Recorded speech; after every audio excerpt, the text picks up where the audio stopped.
Welcome to today's SilverOak quarterly webinar.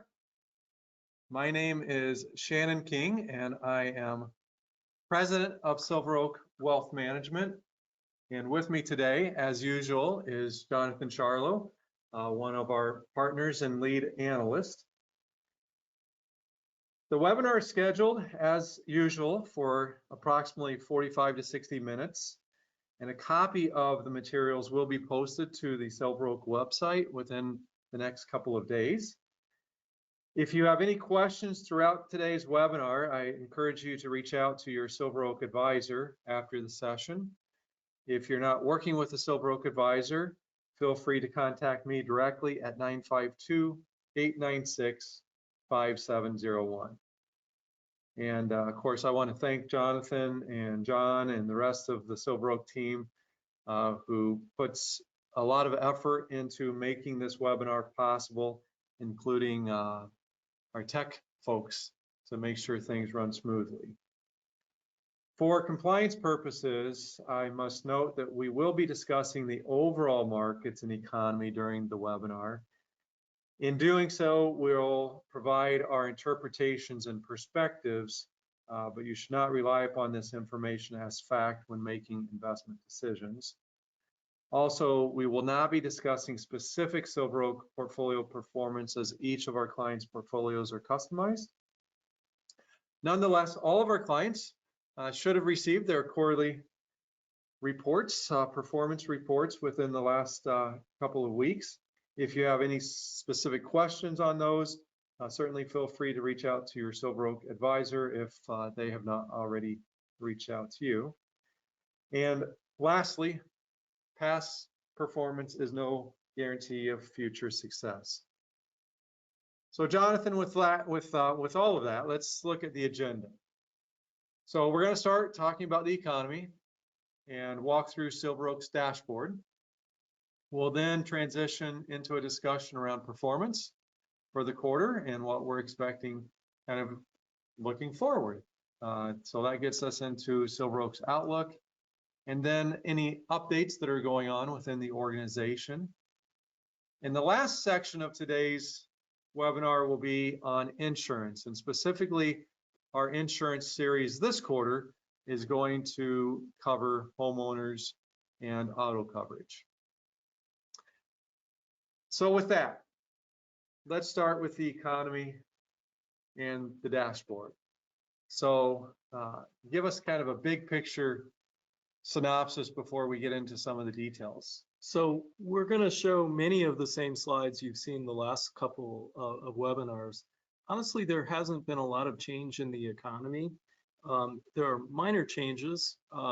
So we'll kind of talk about those nuances, but I think the economy still is focused on what's going on with the employment picture, what's going on with inflation, what's going on with consumer spending.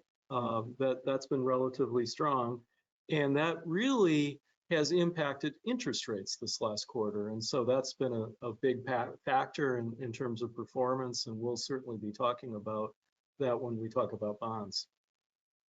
Perfect. So let's look at the dashboard. And as everyone who has attended one of these webinars in the past likely recalls, we break down the dashboard into four major categories. The first being the economy. And the economy, as you can see, has been red. It's been denoted as red, which is not positive. The way you look at this is each column is a different quarter. If the column is green, that's positive. If the column for that quarter is shaded gray, it's neutral, and red is obviously negative. And we can look back and see that we've kind of had negative economic conditions over the last couple of quarters. And we're projecting even into the next quarter to be negative, although that is a slight shift in our projection, because last quarter we actually thought fourth quarter would be neutral. Right, and it's just a nuance difference. There were a couple of items, especially on the employment front, that just came down a little bit. And there were some of kind of the sentiment indexes that we thought might improve a little bit more. and they didn't quite as much. And so it actually caused it to be negative. And there's a lot of pieces that go into that economy. Leading indicators that's a subcomponent of the economy. Manufacturing indexes, housing starts, unemployment, as you mentioned, operating earnings. So, I think a lot of people might be surprised that we've had the economy as negative, but it's those underlying factors that have really driven it. And then, of course, the second component, as you've noted here, the credit markets. And those have been neutral for the last couple of quarters, and we look to expect they'll remain neutral. And then the third component is valuations, and those have remained negative as well for the last quarter or so, and we project will continue to remain negative. And then market sentiment, which right now is the only of the four categories that is positive, as you can see. So if we take those four categories and we combine them into the composite, we are still running with a negative composite. But as we'll see on the next chart, the trend has gotten better. So from the bottom, it's moved up. It's still below the red line that's going across the page. And that horizontal line is kind of the demarcation between what we would consider more positive versus more negative. Anything else there, Jonathan, that you want to point out or touch on? Nothing, specific. The dashboard, essentially when it's in negative territory, is basically saying that, conditions don't necessarily favor equities over bonds. And when it's above the red line, it typically means it's a better environment for stocks. So we've had a tough environment. You'll see that in the when we go over the quarterly results. It's been kind of a tough quarter for both stocks and bonds on the margin. Yes. So let's talk about a couple of the underlying kind of subcategories of those four components of the dashboard. So the ISM Manufacturing Index, or PMI, as many people know it, has been negative for the last year. But interestingly, in the last couple of months, we've seen a little bit of a bounce in those numbers. And manufacturing has been affected. It seems to be getting just on the margin a little bit better, and that's what you see in that circle. Time will tell whether it's really the start of a more broad improvement or whether this is kind of a blip in this overall trend. Sure. And then I briefly mentioned unemployment and housing starts. So we're not seeing a lot of movement here. Not a ton. We've maybe seen unemployment come up a little bit, but certainly if we thought a year ago where we would be today based on where interest rates are, I think the assumption would have been that unemployment would be higher than where we are today. And I would say of any of these factors that we're going to be looking at, this is probably the one that I personally focus the most on, because I personally think this is what the Fed is focusing on with interest rates. I just believe that until unemployment gets higher, the Fed is going to be very cautious that they have inflation tamped down. And where I'm looking at is more in that 4.5. No, we're well below that right now, but at least 4.5% of unemployment until the Fed is really comfortable, inflation's at bay, and they don't really have to raise rates or keep them as high for as long.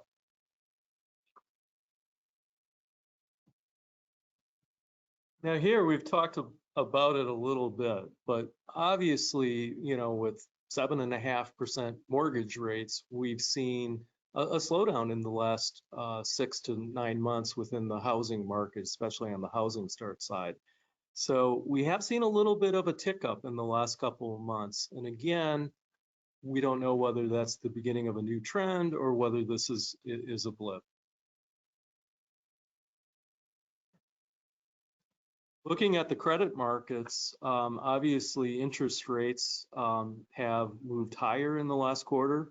The Fed funds rate, was held steady, but certainly is up a lot over the last year and a half. And the yield curves are still slightly inverted. And again, that's been a fairly reliable historical indicator about the potential of a recession. The one thing to comment there, though, is, the yield curve inverted about, I don't know, 15 months ago, maybe 18 months ago. And because we haven't seen a recession, everybody now is like, well, maybe the yield curve inversion didn't accurately predict this recession. The funny thing is, though, the recession typically is delayed after yield curve inversion. And it's typically delayed around 18 months. Absolutely correct. And that's one of the things that, I think the Fed is really looking at is, there is a delayed effect to higher interest rates. And, I do think they have to be mindful of inflation, but the other side is maybe we are going to start to see the economic numbers slow. So what about the high yield spreads? That's a really interesting thing, because for the last few webinars, we've shown this slide and basically said with a slowing economy, we should see spreads widen. We have not seen that today. And so interestingly, the high yield bonds have done relatively well, because I think to a certain extent, the strength we've seen in consumer spending and the fact that companies have been able to hold their margins fairly steadily has caused people to think that there really isn't a lot of risk of business distress. But again, these are really high rates, and rates are going up for a lot of smaller businesses that need access to capital. Well, and a lot of the financing hasn't yet been refinanced. I mean, it's probably over the next 12 to 18 months that we're going to see a lot of the refinancing happening, going from the lower rates to the higher rates. Your comment with regards to we're not seeing what we normally would see, it's an interesting comment, because there's a number of areas where that's true. And I'm just thinking on the equity side, I know we're talking about the credit markets, but on the equity side, typically if you'd said 2 years ago, or even maybe 18 months ago, hey, rates are going to be as high as they are, will stocks do well, and particularly, let's say, technology, large cap growth stocks do well? And history's kind of indicated no, right? Those large cap growth stocks typically don't do well, particularly growth, because now they're getting discounted at higher rates. Yet these companies have huge cash reserves, and they've kind of protected themselves, and they've been seen as a kind of a safe moat in a weird interest rate environment. Yeah, that's absolutely true. So valuations. The market has come down in the last quarter. The S&P is down about 8% from its levels in July. So valuations have come down a little bit. We still kind of view this slightly negative.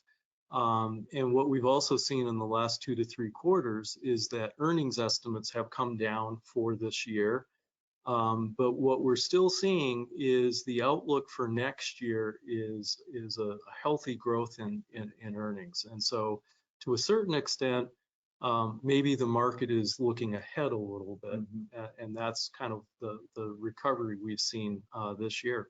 But company margins seem to be holding up. We're early in earnings season right now, but we've seen some good earnings reports so far.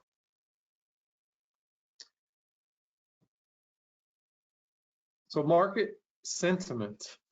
This was, the positive factor, and essentially, what this is showing is that the market bottomed last October, had a very, very nice run. Now, it wasn't straight up. We peaked more recently in July, and we've come down a little bit. But, from a technical perspective, when that green line, the 50-day moving average, went through the orange line, when it went through going up, that was a bullish signal. And then more recently, with the market decline, it did hold the orange line or the Mhm. 200-day moving average, which technical analysts think is a important support level. Mhm. So with that, let's talk a little bit about the markets and how these various sectors have performed for the quarter and then over the last 8-10 months to the year. So obviously, looking through the data, you can see the third quarter was not a good quarter. Pretty much every sector here was down considerably. Now, having said that, on a year-to-date basis, at least on this page, everything is still positive, with large cap obviously doing better than all the others. These numbers have changed a bit in the last couple of weeks because these were as of quarter end. End of the quarter, yes. End of the quarter. So small caps actually are maybe more break even, maybe even slightly down if we were to take their temperature on a year-to-date basis as of today. But one-year numbers still look good because that's bouncing off of that October bottom that you had just made reference to. As you also just kind of referenced, it wasn't a great quarter for bonds either. I mean, the correlation with stocks and bonds has been relatively high here recently, and unfortunately on the downside. And we saw that in 2022. And if we look year to date so far this year, we're kind of seeing a little bit of that as well. Commodities really the only thing that had positive performance for the quarter, or cash. Cash is now paying at least something versus 2 years ago. With that, I had made reference to this as well. Growth doing so well in what you would expect not to be a great environment for it with higher rates. Yeah, and as you mentioned, the large cap technology companies owning a lot of cash, certainly I think has been a factor. I think another factor has been kind of the craze with ChatGPT, kind of causing people to be excited about AI and how that impacts the large cap tech companies. But the interesting thing is when you look at the S&P returns, those companies are a very big weighting within the S&P 500. Right. And when you really look at that index on a more equal weighted basis, we're looking at the S&P actually only up 1% to 2%. Mm-hmm. Yeah, and that's a good point, Jonathan. I don't think a lot of people realize the S&P 500 itself is capitalization weighted. And for those that aren't familiar with that terminology, it just means the biggest companies in the S&P 500 contribute the most to the performance, whether it's good performance or bad performance. And in this case, those big companies have had good performance. So it's made the S&P 500 look maybe better than some people feel their performance has been because, well, if you're not in those 7 largest stocks, you pretty much have gone nowhere this year. Whereas the equal weighted S&P 500 doesn't care how big the stock is or the company, it just weights them all the same. Yep, great point. So let's talk about the sectors of the S&P. So looking at the third quarter, generally down. Again, we had mentioned that commodity prices were up. And what we saw within the S&P 500 is that the energy sector had positive performance. We did see a little bit of positive performance in the communications services. But again, all of the other industry groups were down. When we look at it on a yearly basis, this is clearly where you can see technology impacting the growth side of the S&P, with communication services up 40%, technology up 35%, and consumer discretionary up 27%. Just nowhere near those returns within the value side of the market. Yeah, that is a clear distinction. So international, we talk about international obviously every quarter, but we talked a lot about international and the valuations and how international, and I think we even will talk about it here in a few slides about how when we look at valuations, they're just more attractive on a relative basis than the US. But even with that, they still had a tough quarter too. Yes. On an annual basis, though, we are going to see a little more variability. And so if you look on the left, you'll see China is down, EM Asia is kind of barely up. There was a lot more excitement earlier in the year that with China reopening post-COVID, that we would see a bigger bounce in their economy. We got an initial one, but certainly nothing near what people were hoping. That's kind of weighed on the Asian side of the market. We've actually seen, some decent performance year to date from Latin America. Some of that is more commodity related. But I think the other surprises, though, is actually Europe has done fairly well. And we also know from an economic standpoint that they're kind of teetering near a recession, but that clearly stands out.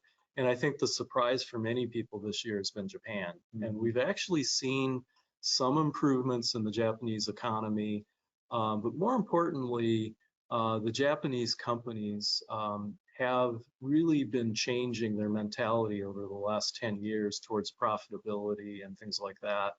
And so I think, if anything, that was the surprise that we've seen.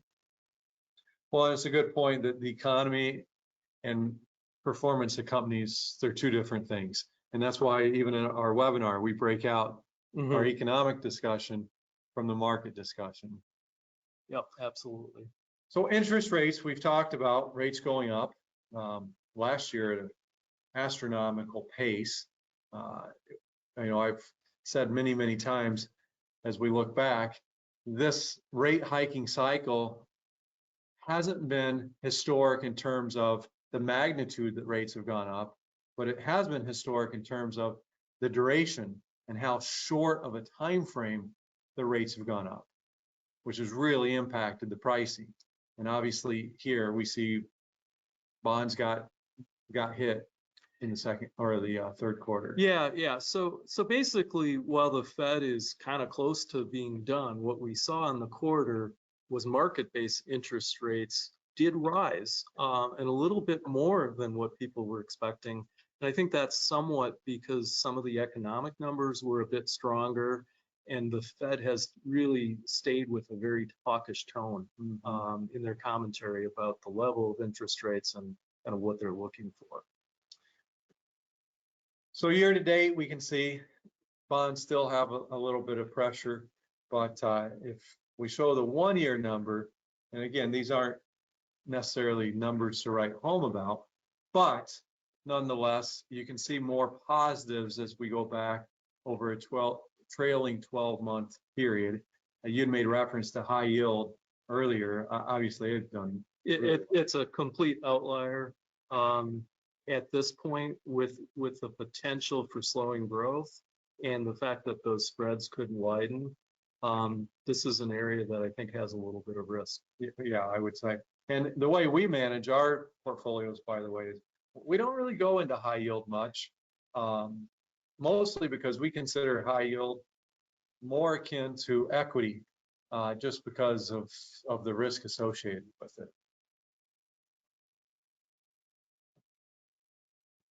So let's talk about our outlook, Jonathan. As far as the U.S. economy, again, breaking the economy out from the markets. Again, a lot of it is still going to be dominated by the Fed and inflation and kind of what these economic numbers are going to look like. The Fed could raise rates additionally.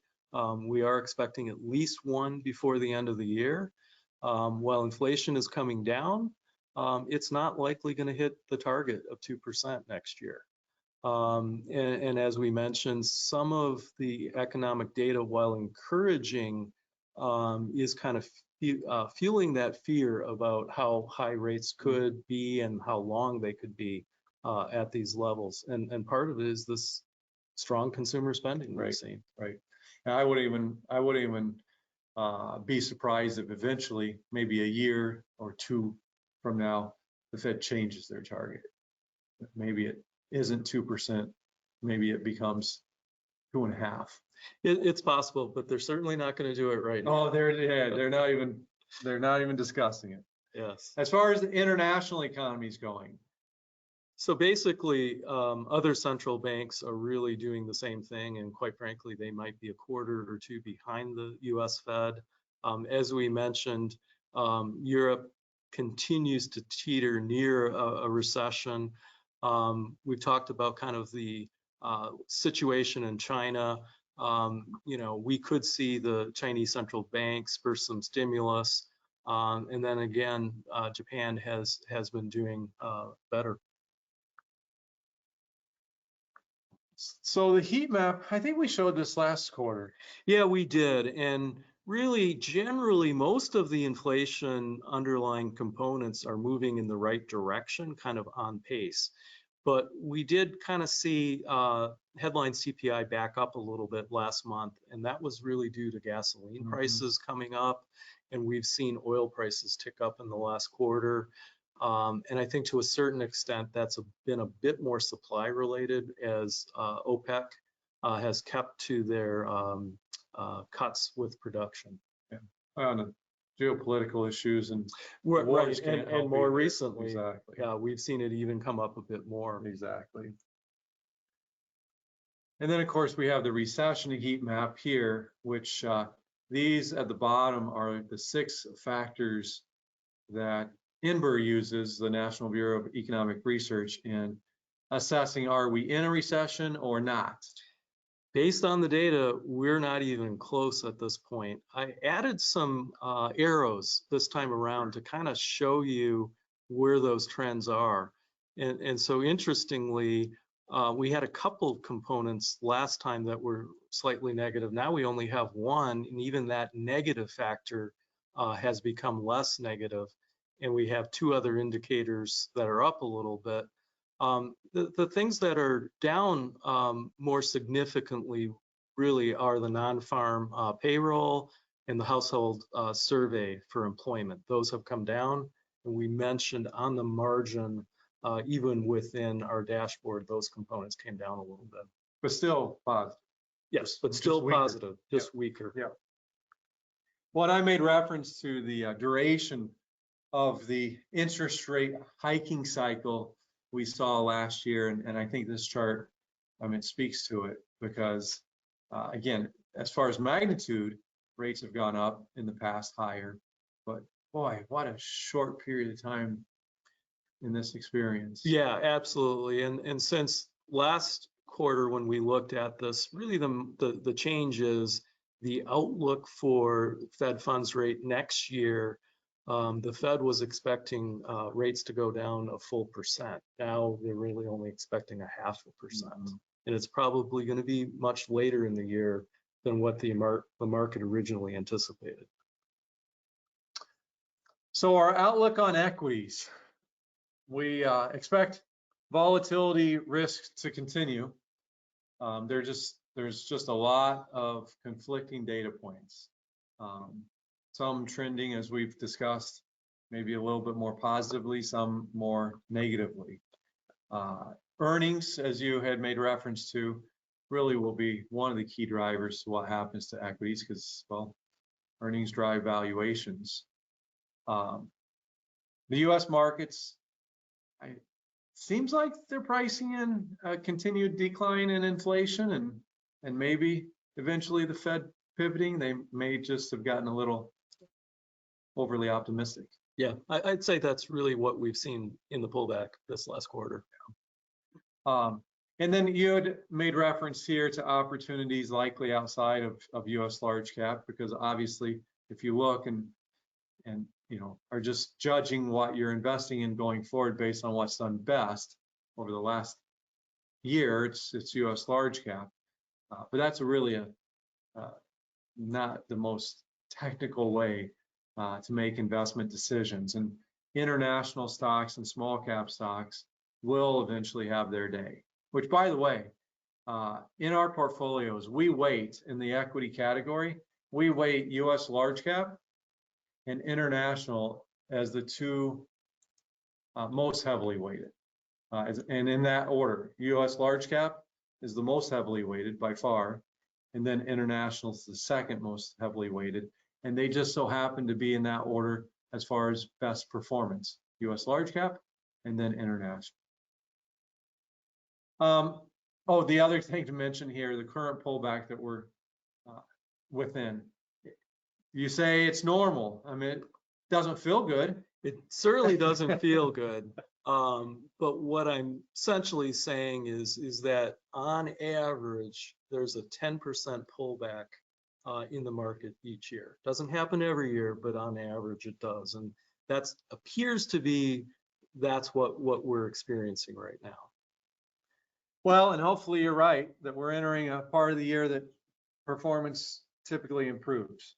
So with that, convince me about this valuation of the international markets, and then we'll talk briefly about the small cap markets. So when we look on the left side of the slide, we have the purple diamonds, which is the current discount for the different industry sectors relative to the US. And then the kind of the dark is really kind of that 25-year average discount. So international has always had a discount to the US markets, but it's even more now. And so to the extent, sorry about that.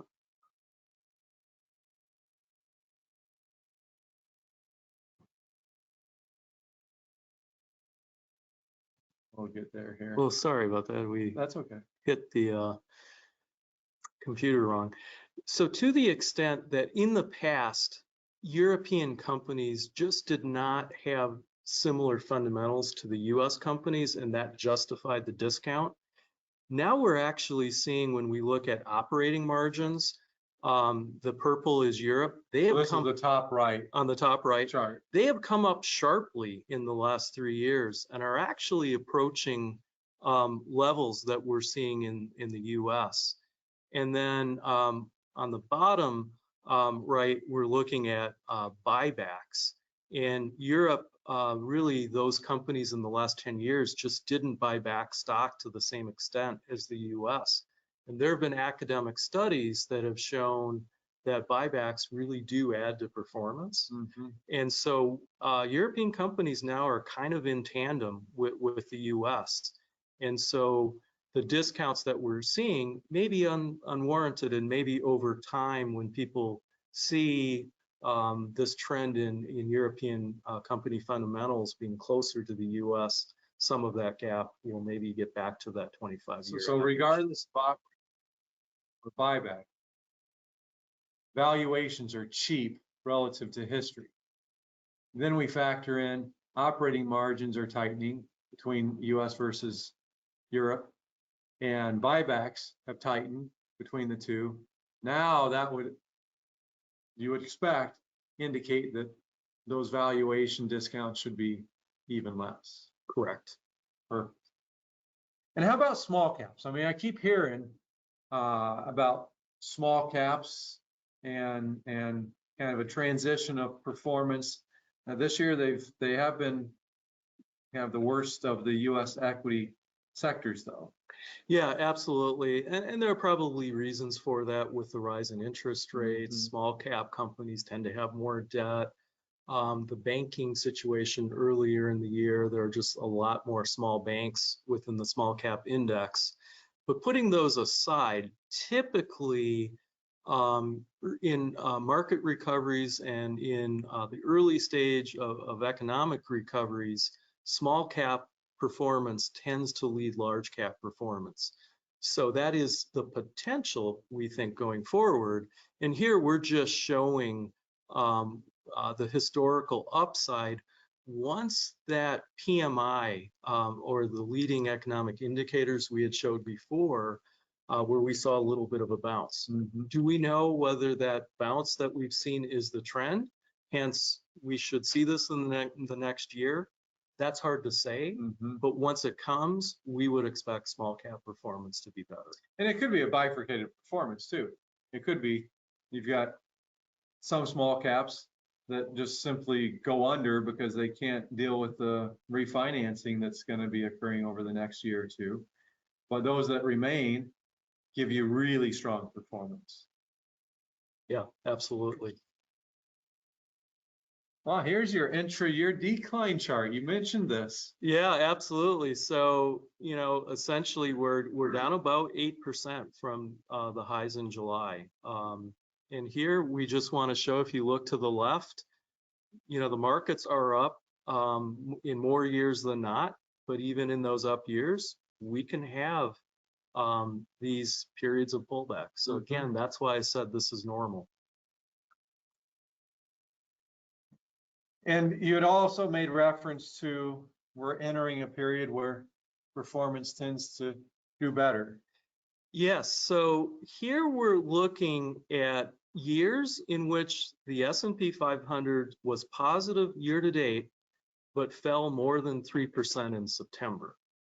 And what we're basically seeing, and the fourth quarter is a seasonally stronger quarter to begin with, but we're just looking at those instances.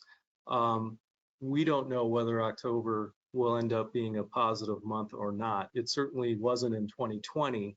But when we look at these past years in these instances, the market has been up. So right now, it feels hard to believe that the fourth quarter could be up, but we just wanted to point out that we are still up year to date. And that's also a very strong factor from a momentum standpoint. Yes. And so we could see, once people see the market maybe recovering a little bit, there's a lot of cash out there. We could see more company buybacks. And that could surprise people with the fourth quarter then. But without knowing specifically, and nobody knows. I mean, if anybody tells you that they know what the market's going to do over the next few months or quarters or even over the next year or so, I would run, because nobody knows this. And that is getting to this value of diversification chart. Because you don't know in any given year which is going to be outperforming. So you try and diversify, and I'm not saying equally diversify, having as much in small caps as you have in large caps. That wouldn't be necessarily prudent for everyone. But diversifying across these asset classes. And when I saw this chart and that you were proposing to present it today, what first jumped in my head was kind of the 60-40 allocation, because I've been getting some articles and receiving articles from others about, is the 60-40 debt. And of course, the 60-40 allocation, 60% stocks, 40% bonds, that's not for everybody, but it's kind of a common, kind of easy allocation that people kind of gravitate toward. But the point is, right, I don't know that 60-40 is that. It's just we've come through a cycle that's a bit unusual with higher correlation between stocks and bonds, because both of them were down last year. I mean, if we look at the chart, 2022, the best performing was commodities, which is super aggressive, very volatile. Bonds were down 13%. I mean, that's a pretty tough year. As a matter of fact, maybe the worst. One of the toughest, yeah, if not the worst. But still better than stocks that were down 18+%. So I know that, the correlation was a real bummer last year because it hurt. The 60-40 portfolio didn't provide the protection that it normally does. But I always like to point out, bonds were still down less than stocks. I know that's not a lot of comfort. Right, and we showed this a couple webinars ago, but in the last 100 years, there's really been only 2 or 3 other years in which that's happened. Yes. So it's very unusual. Very unusual. In any case, great chart. Glad you added it to the presentation, maybe my favorite of all. As far as the bond market goes, what do we expect here? I mean, we've talked about interest rates a lot, but what about bond prices and performance? Well, bond performance this year is not as bad as last year. It's certainly been more difficult, and especially in the last quarter with the rise in market interest rates. But yields are at historically attractive levels. And when you look at long-term studies of bond performance, is that 90% to 95% of your performance does come from that yield. And so if you hold a bond to its maturity, you collect that yield, that's really what you're getting. And so while interest rates have adjusted upward, hitting price in the short run, you are now getting very attractive yields. And so a lot of our bond managers are basically saying, you know, they like the current situation better than they did 5 years ago because these yields are attractive. And, you know, the Fed is done, close to being done. From a Fed funds standpoint, we don't necessarily know for sure market-based interest rates, you know, whether they can go much higher. But they're up so much that from a long-term basis, they do provide a favorable reward versus the risk. Because we'll show you on a slide that even with a bit more interest rate increases, there's not necessarily a lot of price risk, but you're getting that yield. Right, right. So let's show the bond yields and how they're maybe above their average. So here we're on the left within the circle, we're showing the U.S. aggregate bond index, showing a 5% yield. The 10-year average has been 2.6. And again, we're right up close to the top of that range. The U.S. Treasury index at 4.5% relative to a 1.9% average. And then when we look at agency mortgage bonds, kind of at 5% relative to 2.8. And then even looking at high quality or investment grade corporates at 5.5%, again, well above that 10-year average. And so again, you're getting an attractive yield, but if eventually rates do come back down and those yields come down, and we'll show this on another chart, you will get some of that price back. And as we've kind of talked about, what the problem we see within the high yield market is while those rates are higher on an absolute basis, they're not at the high end of the range. And so if people chase to get that 8.5% yield, you could lose money if those spreads widen, and you know, potentially if there's more fear of defaults going forward. On this page, we're basically showing the U.S. aggregate bond index, and the bonds on average, all of those bonds are trading at a discount to par. And the point we're trying to make is you're getting a good yield, they're below par. If nothing else happens and you hold these bonds just go to maturity, the price goes up from here. And so it's very rare to see the whole U.S. aggregate index trading below par. Now, this chart, I think we've shown this. It was a while ago. Yeah, maybe about a year. Yeah.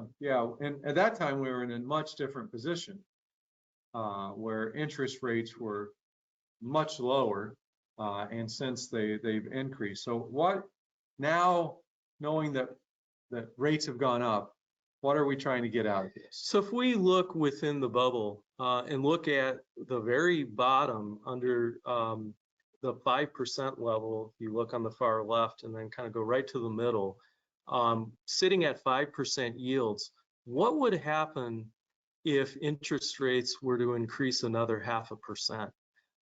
We would actually see bond returns actually slightly positive, surprisingly. And again, that's just from that extra yield. Now, at a full 1% increase, we would see, you know, between a 2 and 3% decline in total returns from here. It's hard to know whether that could happen. It's possible, but probably not likely. But I think the real thing to look at is what happens when, I should say when, because we do believe they eventually will come down, but interest rates will eventually come down. What would happen if they go down by 0.5%? We're looking at almost a 9% total return. If from these levels, interest rates went down a full 1%, we're looking at a full 13% total return. So that's yield plus the price gain. Mm-hmm. And so again, that's why we've talked about how we think the reward versus the risk at these interest rate levels are attractive for bonds. So maybe doing exactly the opposite of what we're getting a lot of calls from clients about. We're getting a lot of calls saying, well, why do I own bonds? They were down last year. They're so far down year to date. You know, that's not really what I was expecting from my bonds.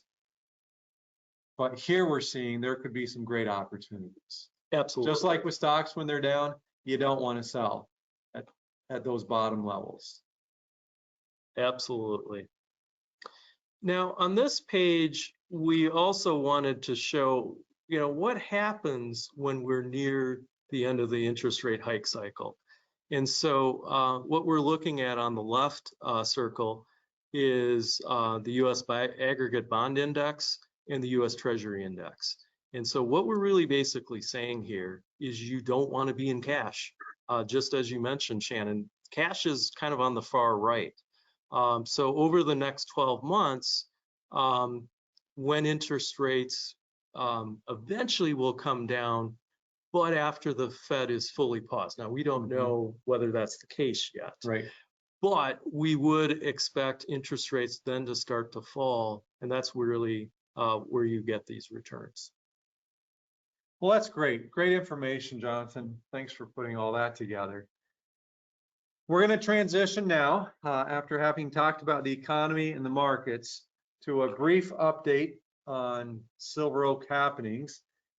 As far as our IQ's performance updates, is there anything in specific that you wanted to point out here? What I would say, is growth obviously has done better this year on an absolute basis. Our managers have done well on a relative as well as absolute basis.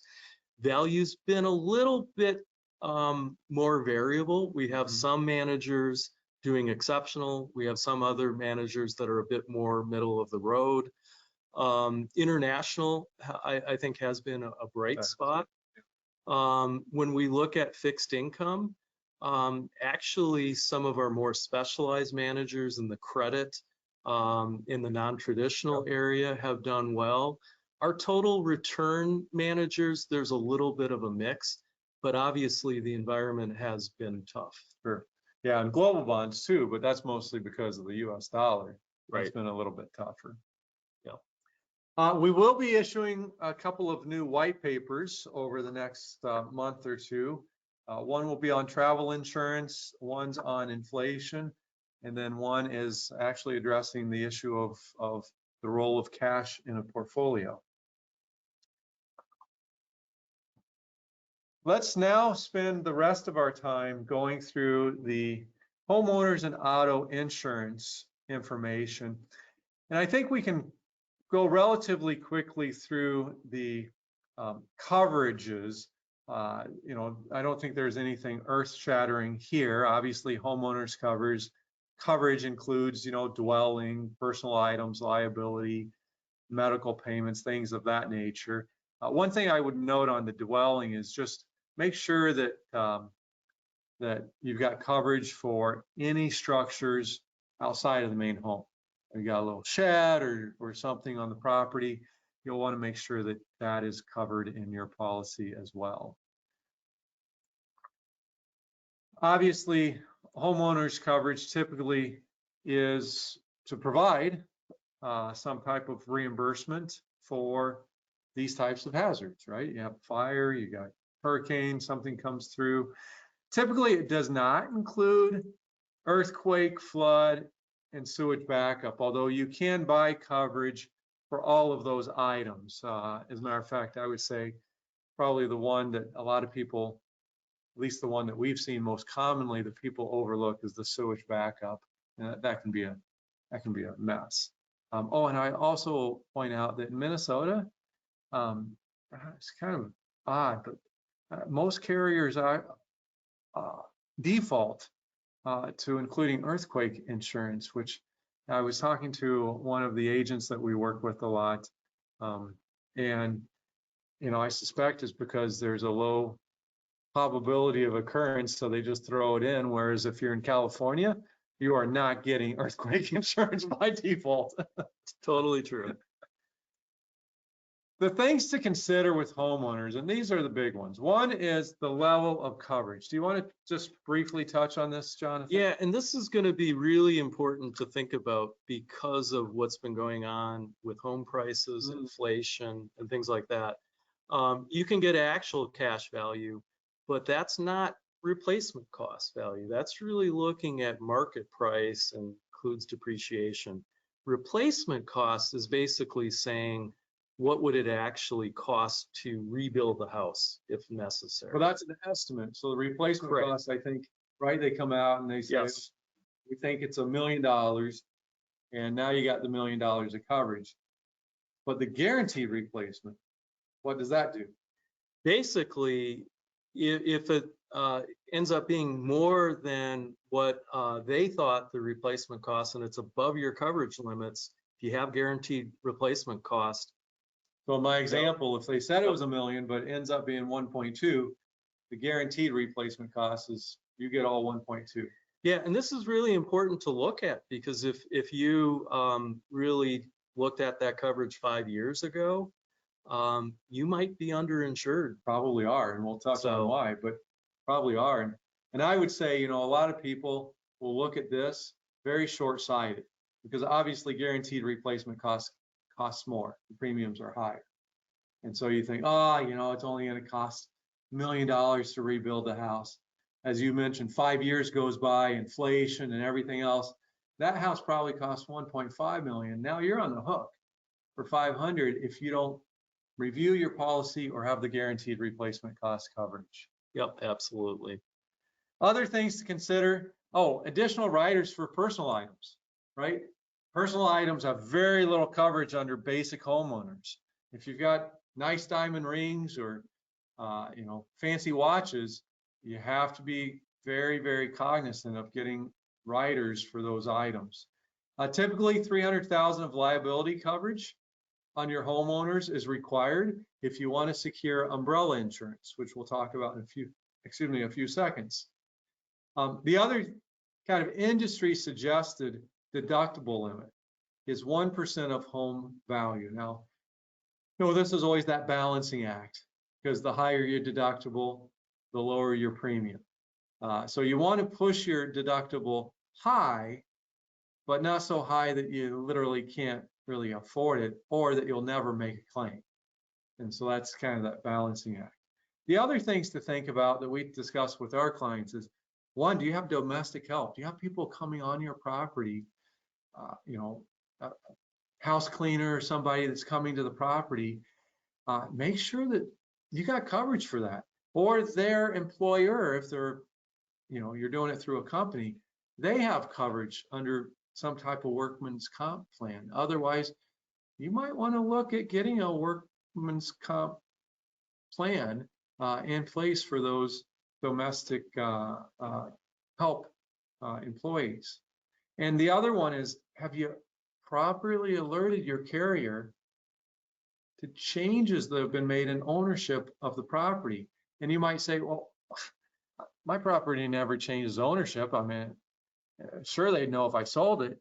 No, what we're talking about is, what if you did some great estate planning, you put in revocable trust, you retitled the house into the revocable trust, which is, many cases, very, very appropriate to do.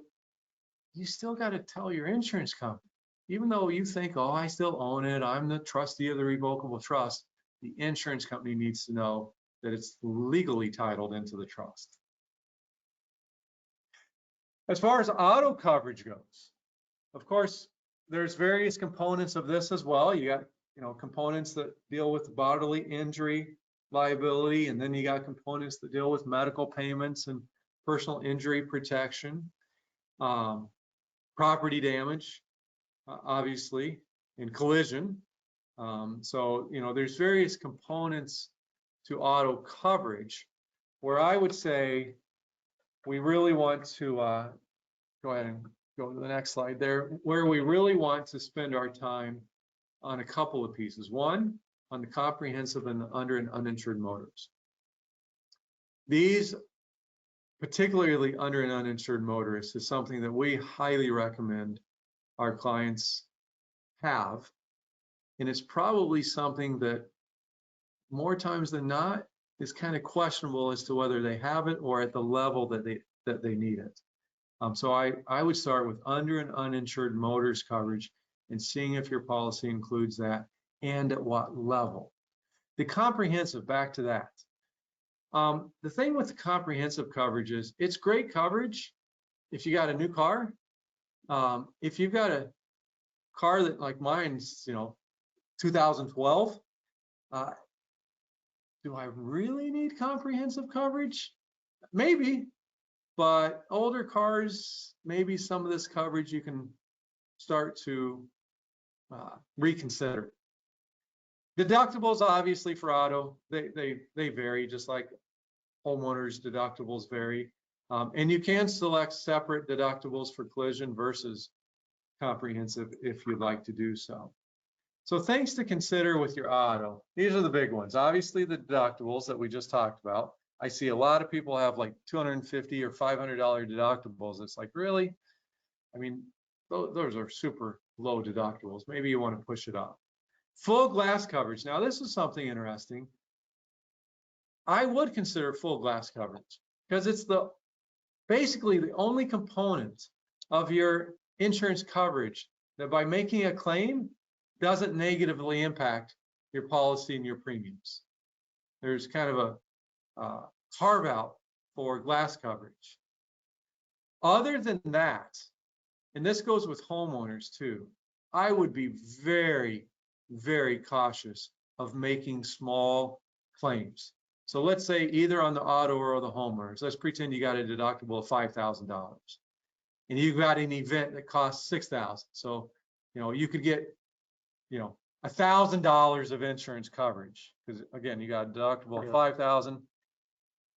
There is zero chance I personally would make that claim because insurance companies don't look at the magnitude of the claim. Was it $1,000 claim or was it $100,000? They look at the frequency of claims. So with that in mind, that's why I always think about maybe you want to push up your deductibles because you just don't want to be making a lot of small claims. Make certain that the policy includes the use of OEM parts and certified dealerships. If I take my car in, I certainly don't want to get parts that are, what do they call it when they get used parts get remanufactured or I don't really want that. It's cheap, but I don't want it. And then coverage traveling overseas. Most policies, auto policies, include coverage in the US and Canada. Outside of those two jurisdictions, you typically have to buy a separate policy. And also, if you want umbrella coverage, which we're going to talk about next, you typically need 300,000 of liability on your auto. So with that, the last component is the umbrella insurance. And umbrella insurance is essentially excess liability.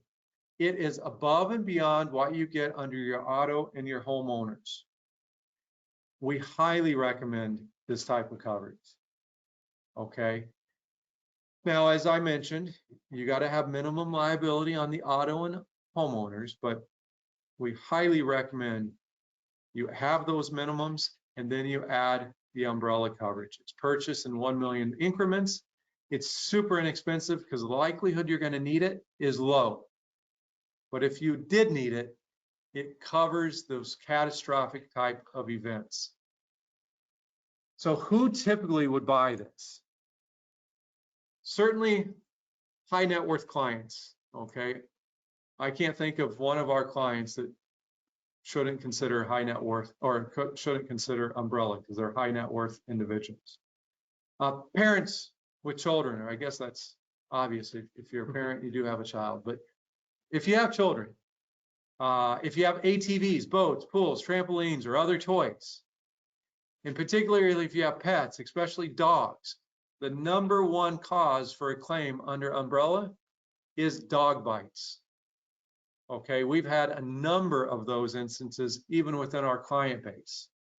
The other thing to consider with umbrella is if it's available with your carrier to include under and uninsured motorist here as well. Now, premiums have been going crazy. My personal premiums this year increased 41% for my auto and homeowners. I'm sorry for my insurance agent if he's listening. I won't mention the name, but it's just a crazy, crazy industry right now. And that's because the cost of everything is going up. Materials are going up, labor is going up.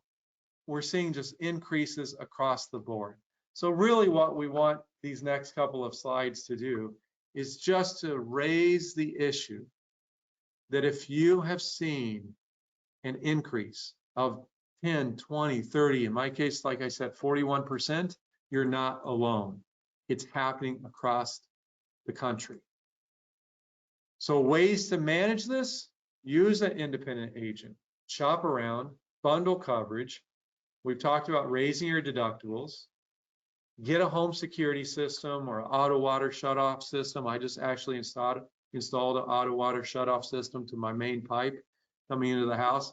It costs, I think, $1,500, $1,200 or $1,500. Super easy to do. Actually, it's quite nice too, because I can shut off the water from my phone. I can turn it back on from my phone. Request an updated insurance score. That's another good thing to do. Insurance companies typically do this every 3 to 5 years on their own, but you can request it at your leisure. Drive an older car. I know a lot of people don't like that one. But again, be cautious in making small claims. Those are what are really going to drive the premiums up as well.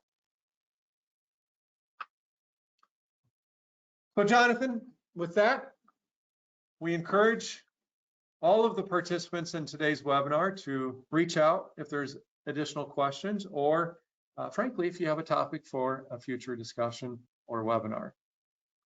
So thank you again, and I hope everyone has a great day. Thank you, everyone.